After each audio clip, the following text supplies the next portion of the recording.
Welcome to another episode of In the Lab with Hoopsology, and happy NBA tip-off. Regular season is underway by the time you hear this episode. I am joined, as always, by my co-host and best friend, Justin Goodrum. Justin, how you doing, man? Doing really good. Excited for the season to tip off. How about yourself? Yeah, doing well. Excited as well. Had a great conversation with you actually just last night, talking about goats and what does it take to be the goat, and revealing our lists for the time being that we've written in pencil as you always do with the goat list. So really fun conversation. If you're looking for some deeper basketball discussion, go check out that episode from earlier this week. We have yet another big task at hand today, a little bit lighter than GOAT discussion, but we're going to be going into some award predictions for the 2023-2024 NBA regular season. And before we do that, though, Justin, this has been all the rage. It's a buzz kind of every year, but it's a little bit I don't know, more dramatic, more extreme this year. The banter going on about NBA city jerseys.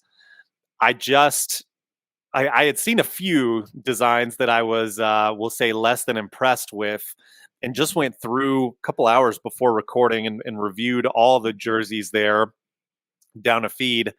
And man, it is rough. It is slim pickings. You are much more of a fashionista, and you keep with the trends a little bit more than I do. So I wanted to get your thoughts on the NBA city jerseys, and then maybe we could talk about our favorites and least favorites. No, sounds good. I've always kind of had beef with these jerseys. Honestly, I've always thought there was something wrong with me just because I'm like, I don't like any of these jerseys. And then this is when we first started our show back in 2020. We had now he's like in his 20s, but back then he was, I think, 16. Sherlix, I'm always going to screw up his name, S but Relics, yeah. Shrelix, yes, S. Relics, a great graphic designer, and his jerseys are phenomenal. So, I mean, they're better than any of the jerseys we're going to talk about right now. Yeah. So, Shout out to him, and you can buy yeah, jerseys right off his website you if can. if you're interested in something better than a city Yep, jersey. agreed. Uh, yeah, it's disappointing, and then there are a few variations that I like from past years, like, for example, even though I'm not a Phoenix Suns fan, that Valley jersey that they had was really sweet. Like that year that they went to the NBA Finals, that was a pretty sweet jersey for a city jersey standard anyway. And the unfortunate thing about this too is that since it's updated yearly, I get it. It's probably maybe making the league a little bit more money. I can't imagine a ton of people are going to buy jerseys this year compared to last year with what they look like now. Um, but now also those, you've kind of turned the page on those city jerseys. I could see on the one hand, maybe it makes it like a cooler, more rare collector's item. I could see some like jersey heads and big sports fans going nuts about that, which is maybe kind of a cool niche aspect to it. But would also be kind of nice just to see those jerseys on the court a little bit longer with the teams if there is like a design that sticks and hits. So I don't know. I kind of go both ways with it. Let's go positive with this first. Did you have any in particular that you liked, or even just don't mind seeing the team wearing? I know No Dunks kind of hated on it. Toronto, their new jersey seems cool with the Drake integration. Let's see what comes to mind. Charlotte, I think their jerseys always look cool. Man, I'm trying to think. Just going through all the, I mean, a lot of them are just, and those are like mediocre. Yeah, Boston's mediocre. The Knicks yeah. are mediocre. The rest are just like atrociously bad. I think. Oh, I know Minnesota. I actually like their jerseys. I Hmm. like the winter feel. Hmm. So I feel like that one is kind of different than the other ones, but like the most of them are terrible. Yeah, they're pretty Yeah, I can respect Minnesota for bad. at least like looking different than, I mean, most of them, honestly, it's like a black jersey and then, some colored font, like whatever matches the team color. and that's it. I mean, they look like practice squad jerseys or something like that for the most part. Uh, I like the retro that two teams did. The Sacramento Kings have it's like a shout out to paying homage Ugh, to the Royals I hate it. that they were. I Ugh, actually kind of like that one. ugh. And then the Jazz with the purple mountains. That true. But I mean, it's That's not really nostalgia. something new. Yeah, Yeah, it's it's playing on nostalgia. nostalgia. I mean, I like those uniforms in general, so it's kind of safe.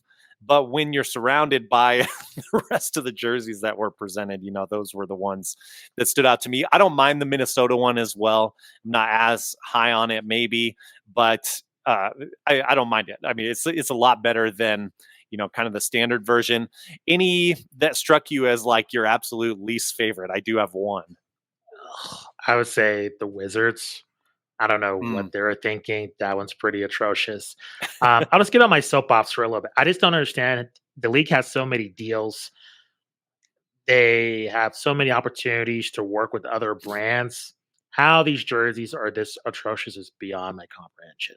I don't understand at all what their mind state is. This has been a yearly thing with like the Christmas Day jerseys. yeah, With this has been happening years and years. And to me, the jersey craze is in the 2000s. I mean, with hip hop, really, everybody wearing jerseys is kind of like a fashion statement. Now, it's not really the case in terms of fashion. I mean, it's kind of I'm past my oversaturated. prime. I mean, I'm headed towards 40, but I mean, maybe you go to any public place and you see what college kids are wearing. I mean, they're not wearing jerseys unless they're going to like a sporting event. I mean, it's not a fashion choice. At least, don't kill me on in the comments, but it's not like it was in the 2000s where throwback jerseys were the thing. So No, you're right. You're right. Um, yeah, you bring up a lot of good points there, and it is just kind of odd. And I think it's maybe just too much volume, and they've lost creativity with it, like too much frequency of change. They just can't keep up with it. But um, it is odd that in a league that really, compared to the other leagues, the NBA prides itself on like, oh, our players are so stylish, like we're into fashion, we've got our pulse on the culture, like all this stuff. You know, I mean, this year, if you want to say, I mean, maybe if we're being nice, like five of those jerseys might be good ugh, or passable. I would say less. I would argue less, ugh. but I'm not a fashionista, as I was saying earlier. My least favorite, Justin, I'll just throw it out real quick and then we can move on to the topic at hand. But um, the putting heat culture on a jersey, oh man, that is rough. Like the heat font is the same. It's things that we've seen. It's kind of a plain black, white, and red jersey. There's nothing cool or unique about the design, but man, just printing out heat culture, and you know me, I ride with the Heat. I mean, they're not my team, but I respect that franchise. But it's like if I were to like text our friends and just randomly like demand that you guys call me by a nickname, like it all of a sudden makes it like not cool, Agreed. like hey, you got to call me Big Shot Bob. You're like, what? You're not Robert Ory, and your name's not Bob at all. Why are you asking for this?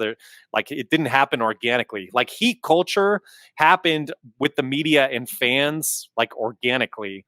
So to hear and see the organization, I get they're trying to like sort of have this back and forth, maybe you could argue, but it's kind of like, don't say the thing, don't put it on that jersey. It just doesn't work for me. No, agreed.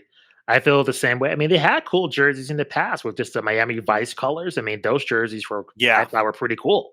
yeah, So me too. doing this is a huge step back to say the least. So Yeah, agreed. No, I'm glad you brought that up because, yeah, in the past, they've been some of my favorite jerseys as well. yeah. Let's move on. You guys can let us know what's your favorite and least favorite city jerseys that you've seen. Will you be buying one at all? I'm going to assume no, but hey, tell me if you are actually going to do that. We're going to get into regular season awards here, just throwing out our predictions. We're going to go through maybe like the least enticing awards all the way up to MVP to finish out here. So let's start. Let's just go ahead and get right into it. This is for the 2023-2024 regular season. Season's just starting. This is before tip off when we're recording this. Justin, who do you got? I'll let you lead this one for Coach of the Year. This one was tough, but I Yeah, really think typically with this award, it's kind of like the up and coming team that no one sees coming kind of gets the momentum. And I got to go with Mark. I'm going to butcher his name, Dagenalt. Degnault. Degnault, I Dagnalt. think. I think. That sounds like a screw, like you hammer. Yeah. Can I get a Dagnalt to like help put up this frame? But anyways, I just feel with Czech Holmgren back, and then you have Shea Gilchrist Alexander along with him. Just the Thunder have been rising in years past, and I just feel like they're the next Sacramento Kings. Um, as long as they stay healthy, I think they just secure like the top 5 seed. I think it's a lock. I don't think.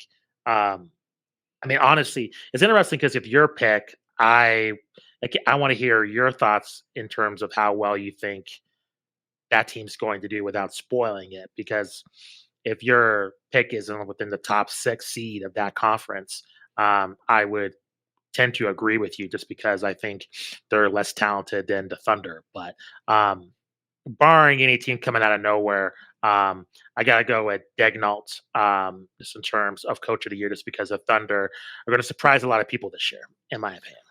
Yeah, yeah. I really considered the pick that you made there. Um, he was among like my top three for sure. And this one is difficult to predict. And I almost wonder if kind of, a lot of people, including like Bill Simmons, some of the big podcasts have been talking about, the OKC Thunder as like this sleeper in the West. You almost wonder if that like gives them too much buzz that might affect this award. But I agree, he could be a big candidate, especially like you said, if they're top 5 seed in a competitive West, which both you and I liked them, I believe, for the 5th seed. This is definitely within reach. I tried to go sort of against my own thinking. I believe I had the Atlanta Hawks as the 7th seed in the East. Now looking at maybe a little less stability, even compared to when we talked back then in the Eastern Mm. Conference. You have to understand, I'm not a big Trae Young guy. I'm not a big Atlanta Hawks guy anyway by default, but Quinn Snyder does have a good track record in the past. And so it would surprise me if they got like above the 6th seed, like you were saying. And I do think he has the potential to transform them in that way and surprise even against my own predictions. And if he does that, then I think he's in the conversation as well. So Quinn Snyder was my pick here. In a way, I'm just kind of, and this goes with some of the other picks on my list too. I'm just kind of try to find what we're not seeing quite yet and go a little bit against what everyone's predicting. So kind of rolling the dice here with the Hawks. Now, it's the same token. I mean, some of the problems on their roster, if they don't figure them out and if they're not trying hard and committed like they should be under Snyder, then this could go the total opposite way. This could be a team that potentially misses the play-in game if things go poorly. So we'll see how it goes. Let's move into most improved player of the year award. I like your pick here, Justin. Why don't you go ahead and give it to us? Yeah, gotta go with Cade Cunningham. Um, Suffered a brutal injury last season. Had a strong rookie year, finished third. And I think his stats are strong.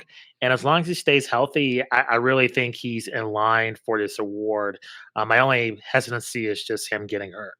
That's my only worry. And especially with the Pistons, where they're just going to be kind of forgotten about. So anything that's even remotely sniffing being competitive within the play-in tournament, I think it's going to go a lot to Kay Cunningham in terms of the credit. So I have him as a pick, but I like your pick as well. I think honestly, I feel comfortable with your pick compared to mine, to be honest. So Yeah, I mean, yours would be along the lines of kind of the comeback kid award, yeah, which we have seen.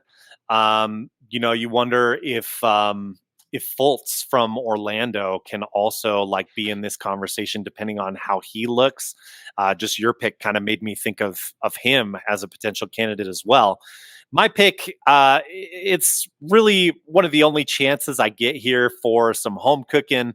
So I went with a Rocket, and he has been on a lot of people's lists. So I'm not the only one picking him, but Alperen Şengün. I love this player. I have a Şengün jersey, and I'm hoping he is like the linchpin to a more successful Rockets season. I mentioned it on a previous episode that, their over under was 31 and a half wins this season. My car mechanic is committed to me that they're going to win at least 35. Roosh told us they're going to win 32 or 33 games. If they're this successful, and based on what Coach Udoka has said and how he's used Şengün's going to be a big part of that sort of pivot. I mean, I don't think they're going to be phenomenal this year, but he'll be a part of that pivot towards being a better franchise and maybe a team that soon has a winning record after this season. So I've got him. I could also see Jabari Smith Jr. Yeah. being a candidate here, given that he had what was considered to be kind of a weak first year. And based on some of the things Roosh Williams told us about him being the X factor for this team, you can see if he averages if he gets a hot shooting hand and averages 20 plus points per game, you could see him as a candidate for this award as well. Could go a lot of different ways. Wanted to also pick Coach Udoka as Coach of the Year, but I don't know. I think there's controversy there, and I don't think the Rockets are going to win enough games ultimately for that. Let's go ahead and move into Defensive Player of the Year. And I like your pick here as well. It's kind of a bold pick, but based on some of the things that we've seen, I don't think it's out of the realm of possibility. Hopefully I'm not spoiling it too much there, but lay it on us. Well, I gotta give credit to Cedric, and I think he's our buddy. And he's been sending pictures of this player throughout the preseason, and I'm like, God, he's just, and it's not photoshopped. He's so gigantic. He's so athletic. Looks photoshopped. What the hell? And I saw other people pick him too, so I'm like, I'm not off here. I'm gonna go with Victor Wembanyama. I just think he's just a freak athlete. What he can do, I think he's going to surprise people defensively. I know a lot of people actually think the Spurs are going to be kind of a surprise team in the West to maybe make their way into the play-in tournament. So I just picked him. To me, I was like, do I pick Giannis? Do I pick Bam? I'm like, I just think Victor's is a freak athlete. He's just like unlike anybody we've ever seen before. Sure, I'll go with him for Defensive Player of the Year. I may totally have egg in my face, but let it ride. Sure. No, I think people and voters are itching to put him on ballots. I think the other thing that's interesting about this too is that, let's say Chet Holmgren has a really good season and he will be eligible to win Rookie of the Year. Yeah. So Defensive Player of the Year could be also like a consolation award for Victor Wembanyama if he's not the front runner for Rookie of the Year. So I like that pick too. My pick was based on looking around the conference and where I predicted the standings to be, particularly in the Eastern Conference, but around the league as a whole. Like you look at the Suns, sorry, but they don't really have a defensive threat. The Nuggets, same thing. I mean, Aaron Gordon is a pretty solid defender, tries hard, but he's not really going to be like a Defensive Player of the Year candidate, in my opinion. Celtics, maybe too much depth to be considered, and they don't have Robert Williams anymore. Bucks, Brook Lopez, will he keep things up? Maybe he could be a potential candidate. But another team at the top of the Eastern Conference was the Cleveland Cavaliers. And for them to have success, Jared Allen is going to have a big year. So I took a risk here. Not an overwhelming, I mean, he's had some nice block highlights over the course of his career, not an overwhelming force at the rim. So counting on him to take a leap, teaming up with Mobley there. We'll see what happens, but just kind of based on where I expect them to go at third in the East, I am giving him the nod here, and also just trusting that maybe voters want to mix things up a little bit, find a different narrative to go with. It's an outlier candidate, so we'll see. I might look foolish depending on how he performs here. No, no. I think that's pretty accurate. Defensive player is always tricky. It's kind of like it's kind of like a momentum award. Kind of like goes all under the radar. It's kind of I have to admit, it's like one of my least favorite awards to predict. This one and the next one, just full disclosure. Not Yeah. a true fan of, to be honest. But Yeah, if the Heat have a good year, I like Bam for this yeah, me award. too. If the Knicks, or I'm sorry, if the Sixers find some stability, Embiid is also a threat on this award. Like if he's not going to be again, kind of a consolation prize. Like I said, Yeah, for your pick of Wemby, could be for Embiid as well if he's not uh, front runner for MVP like he was yeah. last season. Um, Now, another kind of tricky one to put down, six man of the year award. Justin, why don't you lay yours on us? Yeah, he's been on some people's list. I went with Malik Monk. I know on some odds he's like plus 1,200 on FanDuel Sportsbook, so he's kind of a little bit of a long shot. But I do believe that, especially with the Kings and kind of, I know they're a little bit inconsistent within the playoffs, and I think that might happen just due to this Kings not being a surprise. They're going to need it, Malik Monk, just to have that boost off the bench. So that's why I kind of went with him. That's what he can offer. I know he played for Lakers before, and he had a pretty solid debut when he got with the Kings. So I went with him. Just not feeling the best about it, but just due to the Kings' circumstances, I'm willing just to take the chance on him. Awesome. Yeah. And I'm gonna change my pick. I'll admit I originally had Westbrook on here. I think he still could be a candidate. I think people are feeling some empathy for Westbrook and his situation and how he's just kind of like fallen off the mountain of stardom, a status in the league. He could still be a big contender. I want to actually go to Eric Gordon, and that's based on the injury issues that already in game one we heard. Bradley Beal is having back spasm issues, likely won't be playing tonight unless things Yeah, change between now and tip off. So Gordon, he may be borderline like getting too many minutes at the starting position to qualify for this award, but I think he's going to get a lot of volume. You could see also from the Suns team, like Grayson Allen being a potential candidate. People don't like him as much because of his history at that's Duke, true. and that does factor into awards. People love Eric Gordon, and there's no reason not to. I like Eric Gordon as well. So I'm gonna go ahead and pencil him in as my pick here It's a good for pick. sixth man of the year. Um, and I like your pick for Malik Monk as well. It's a team that's pretty deep, and I think their second unit is he's going to have some legit opportunities to shine, get some open shots, and he's kind of like a J.R. Smith, a microwave kind of guy from the perimeter who can put up points in bunches, and that typically, as we've seen in the past, does pretty well. Like you think of like Lou Williams, Jamal Crawford, those types putting up points in limited minutes. Malik Monk could definitely do that. So I like your Yeah. pick here as well. Um, Rookie of the Year award. I would say most people agree there's three front runners here. It's Wemby, it's Scoot, it's Chet Holmgren. Justin, do you have one of those three? Or are you going way outside the box here? No, I'm being boring. I'm picking what people have dubbed the alien, Victor Wembanyama. Um, just freak athlete. I think if he stays healthy, that's the only thing. I mean, big men concern me, but I just think what he can do. I think he's pretty much the front runner. But I will say with Chet Holmgren, that's going to be a fun battle. I think just Chet's not the one to back down. He talks trash. Oh yeah. I think that's going to be really entertaining battle between two of the younger players in the league. So I'm looking forward to seeing that. But with Victor, I just think he's going to be an elite player in this league. Yeah, I'm with you here. I mean, if we assume health, and that's what I want to Yeah. do, I think Wemby runs away from it. We already he's the new highlight craze. Like the last highlight craze I can think of was looking at LaMelo Ball clips when he first started cooking in Charlotte, like when they had that season where they made the play-in tournament.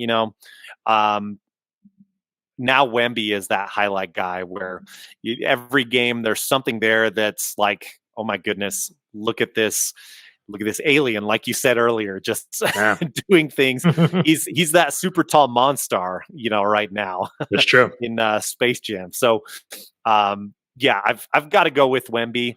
Either of those other two guys, I think, are going to get enough minutes under them, especially Scoot. Like if Scoot can really pop as a point guard, he's going to put up numbers, and I think maybe be able to at least stay in the conversation for a little bit. Like maybe it won't be quite as big of a runaway as it was with Paolo Banchero last year, but ultimately, yeah, I'm with you. I just can't pick against Wemby.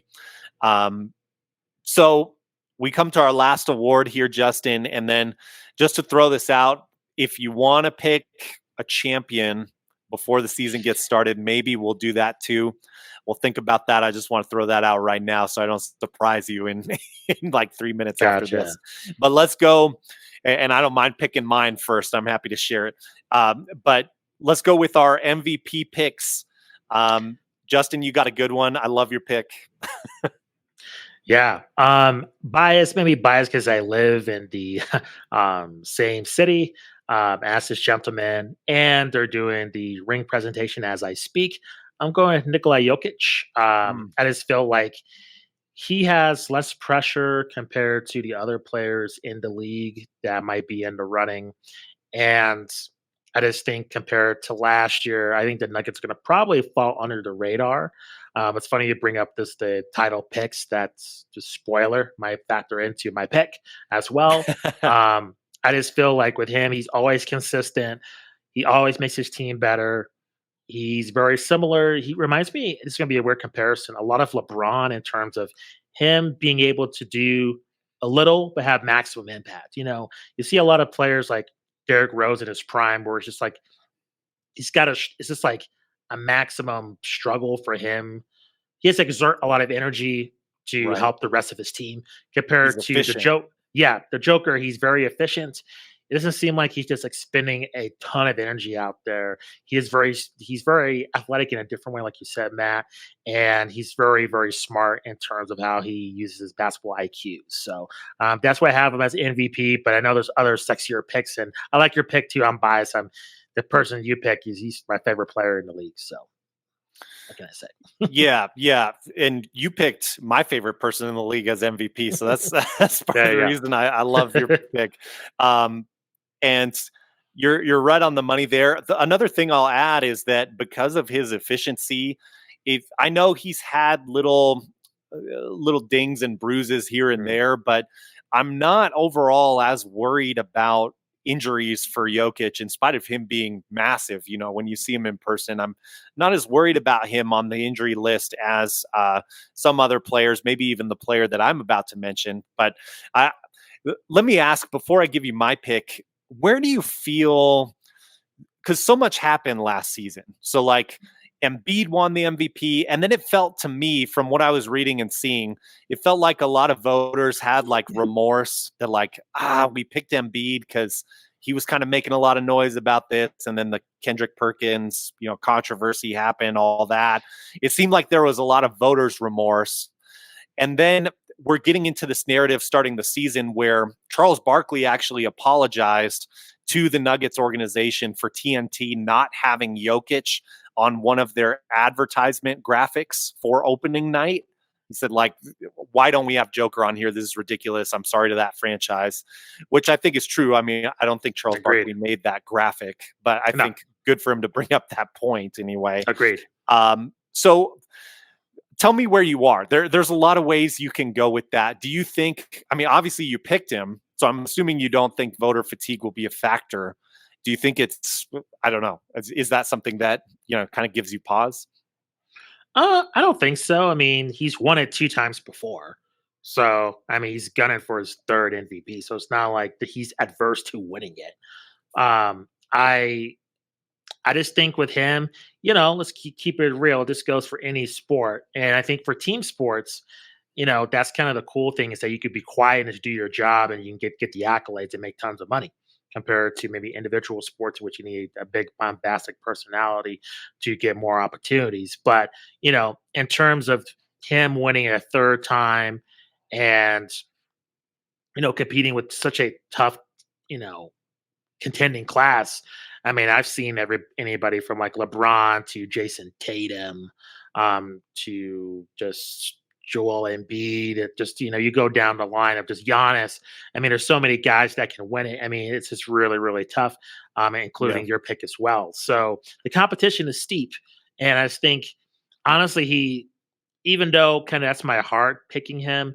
I mean, it's keeping it real. He needs like a phenomenal season to even have a shot, in my opinion, just due to what happened in years past. So Yeah, it's kind of weird because there's this like unspoken threshold now yeah, where the media gets kind of weird with it. And this is also just fans and randos on Twitter and wherever conversation is happening. But it's like, we can't, so and so has two MVPs. We can't give him another MVP. Then he'd have more MVPs. Where I tend to look at it as like, look, this is supposed to say like who was the most outstanding player yeah, of this regular season in the moment, yeah. It's which true. I think it was a big part of my problem with last year's voting. Kendrick Perkins thing aside, is like, well, let's just look at it. Let's just compare them. Let's not say like, compare Jokic to Embiid. And yeah, you can make a Yeah, case like Embiid might be more impactful on the defensive end, et cetera. And he's having amazing offensive statistics. I'm certainly not outraged that Embiid got the MVP last year, but I think it's just feels a little different, like the conversation. Like, I don't know. We talked just the other night about Larry Bird winning 3 MVPs in a row in the 80s. I don't know if it goes down quite that way in like the modern era now. I don't think Uh, so. but there's also, as you brought up, there's so much competition. So, yeah, it'd be interesting to see how it plays out. I do think he has a shot, just simply because I think at the end of the day, so many people deep down do like Jokic, and now that he's over that title hump, maybe that removes some of the narrative of like, this guy hasn't even won a title. We can't give him multiple MVP, blah blah Yeah, blah. Anyway, let's move on. I'll give you my pick. We mentioned earlier in the season that, or before the season began, our Western Conference predictions, that there's a team with a very kind of last dance feel to them. This might be the last year this core assembled. They won the title in 2022, so it's not out of the realm of possibility that if some chips fall their way, they could do this again. They have one of the most outstanding players of this generation, and that's my pick. You've probably guessed it by now. It's the Golden State Warriors, and it's Steph Curry. Um, Last year, he had an incredible statistical season. you There did. was just a Draymond punch to Jordan Poole that kind of ruined the chemistry on that team for a while. They sided with Draymond Green when push came to shove. They traded Jordan Poole away. Look, this is not my first pick for the title. If we're going to predict that in a minute here, they were, I believe, also my 7 seed for the Western Conference. So, like, just getting in, but having to go through that play-in tournament. They would be set up against the Kings, who you and I both picked as the 2 seed. I could see them making it through there. I don't know if they can get through the Nuggets or the Suns or the Lakers. They would need maybe some help there, or things to look a lot different. But if they clear all these hurdles, and if they're playing, maybe like top 6 seed range, people love Steph Curry, and rightfully so. And I don't think it's hard to imagine if he's having another great statistical year and the Warriors are doing just better than last year, and maybe voters are fatigued on Jokic and Giannis, who Giannis is a real threat to win an MVP too, in spite of the Dame trade.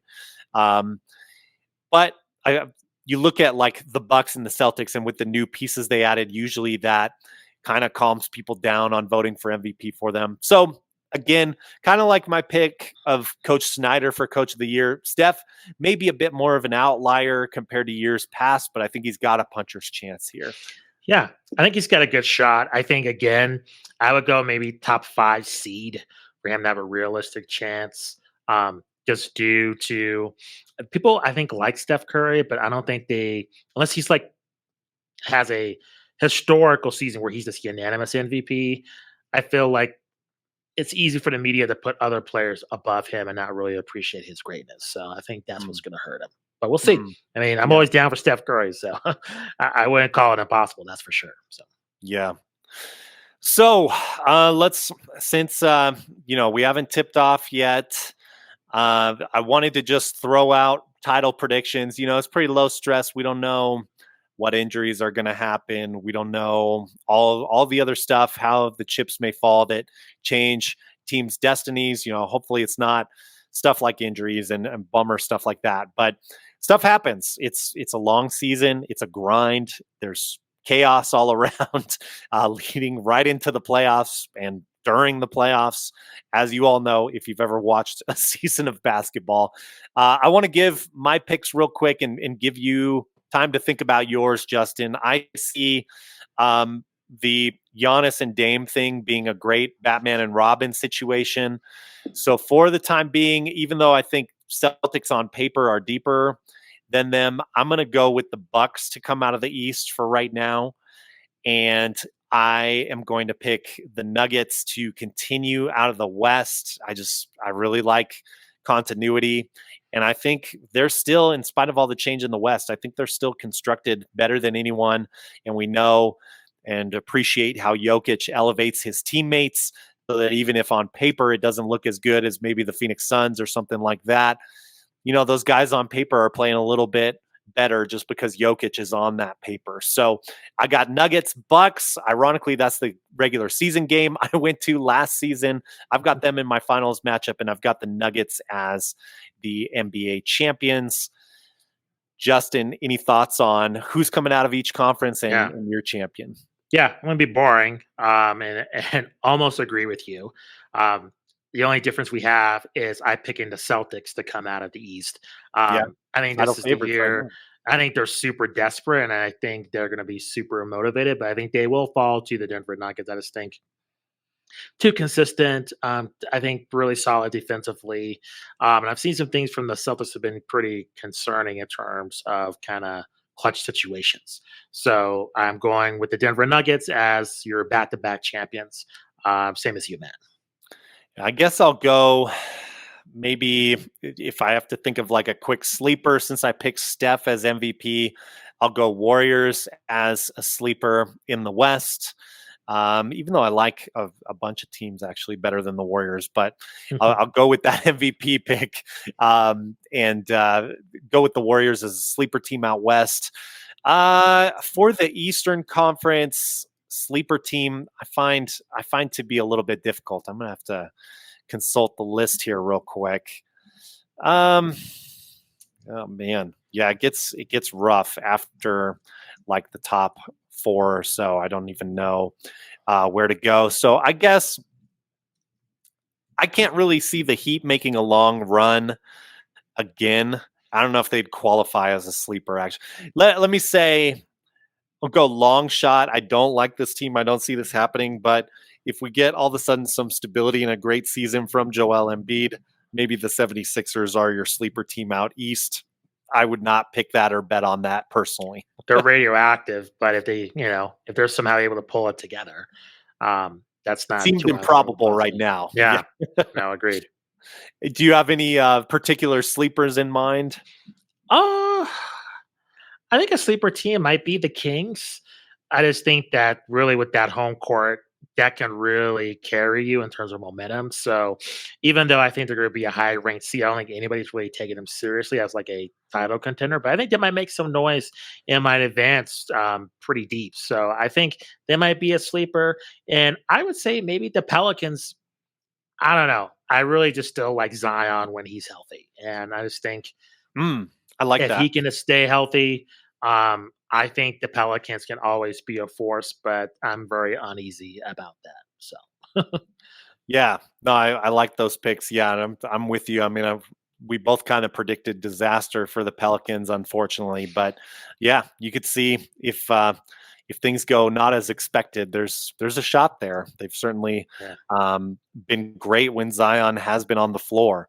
We're going to go ahead and wrap this up. Hope you guys enjoyed the conversation as much as we did. Let us know again your favorite and least favorite city jerseys. Let us know where you agree and disagree with us on picks, and let us know your own picks as far as these regular season awards and who you see winning the title. Justin and I very high on the Nuggets. A lot of other people are too. So I don't think there's anything shocking about that. But maybe if we're not seeing something as far as a potential sleeper, let us know. I know Lakers fans are going to be, maybe screaming at us too. Although I don't know, Mhm. I don't know if they're in that sleeper range personally, but you know, take it to the comments if if you feel Right. differently. By the way, you can email the show at hoopsologypod@gmail.com. Once again, check out all of our great interviews either on the video archive on YouTube or on our podcast feed.